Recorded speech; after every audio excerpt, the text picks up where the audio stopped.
உங்கள் கட்சிக்கு திராணி இருந்தால் தனித்து வேட்பாளரை நிறுத்துங்கள். தகுதியற்றவர்களுக்கு ஒரு பெரிய பதவி கிடைத்தால் உள்ளபடியே அதற்காக வருத்தப்படுகிறேன், வெட்கப்படுகிறேன். மாண்புமிகு உறுப்பினர் ஒரு சவால் விட்டிருக்கிறார். அவருக்கு பதில் சவால் நான் விடுகிறேன். சங்கரன் கோயிலில் நாங்கள் தனித்து வேட்பாளரை நிறுத்தப் போகிறோம். உங்கள் கட்சிக்கு திராணி இருந்தால் தனித்து வேட்பாளரை நிறுத்துங்கள். பேருந்து கட்டணத்தை உயர்த்திய பிறகு, பால் விலையை உயர்த்திய பிறகு, சங்கரன் கோயில் சட்டமன்ற தொகுதி இடைத்தேர்தலில் தனித்து நின்று மகத்தான வெற்றியை நாங்கள் அடைவோம். அதை நீங்கள் பார்க்கத்தான் போகிறீர்கள். உங்களால் முடியுமா என்பதை யோசித்துவிட்டு பேசுங்கள். மாண்புமிகு பேரவைத் தலைவர் அவர்களே, இன்று எதிர்க்கட்சி தலைவர் நடந்து கொண்ட விதம், அவர் பேசிய அருவருக்கத்தக்க கீழ்த்தரமான பேச்சுகள், இவற்றையெல்லாம் இங்கேயே அமர்ந்து நான் பார்த்து கொண்டிருந்தேன். அனைவரும் பார்த்தார்கள், அனைவரும் கவனித்தார்கள்.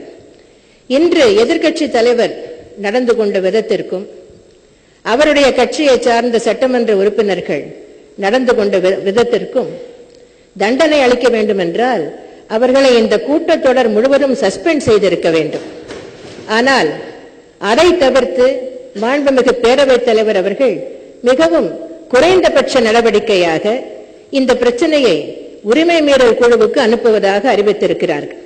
ஆகவே மாண்புமிகு பேரவைத் தலைவர் அவர்கள் தனது முடிவை அறிவித்த பிறகு வேறு எந்த உறுப்பினரும் அதை பற்றி கேள்வி கேட்க விதிகளில் இடமில்லை என்பதை சுட்டிக்காட்ட விரும்புகிறேன். தகுதி இல்லாதவர்களுக்கு பெரிய பதவி திடீரென்று வாய்த்துவிட்டால்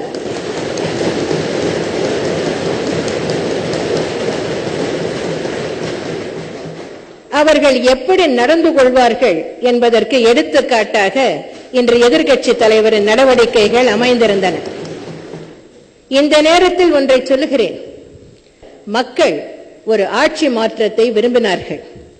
அனைத்திந்திய அண்ணா திராவிட முன்னேற்ற கழகத்திற்கு கடந்த சட்டமன்ற தேர்தலில் கூட்டணி இருந்தாலும் கூட்டணி இல்லாவிட்டாலும் இதே முடிவைத்தான் நாங்கள் பெற்றிருப்போம்.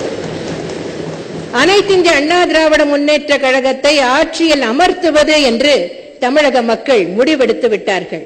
அதன்படிதான் கடந்த சட்டமன்ற தேர்தலில் முடிவுகள் அமைந்துவிட்டன. தேமுதிகவின் அதிர்ஷ்டம், எங்களுடன் அவர்கள் கூட்டணி சேர்ந்தார்கள். அதனால்தான் அவர்களுக்கு 41 இடங்கள் ஒதுக்கப்பட்டன. அதனால்தான் இத்தனை சட்டமன்ற உறுப்பினர்கள் இன்று இந்த அவையில் வந்து தேமுதிகவின் சார்பில் அமர்ந்திருக்கிறார்கள். இந்த கூட்டணியில் எனக்கு சிறிதும் விருப்பமில்லை என்பதை இந்த நேரத்தில் நான் பதிவு செய்ய விரும்புகிறேன். என்னுடைய கட்சிக்காரர்களை திருப்தி செய்வதற்காகத்தான் இந்த கூட்டணிக்கு நான் சம்மதித்தேன்.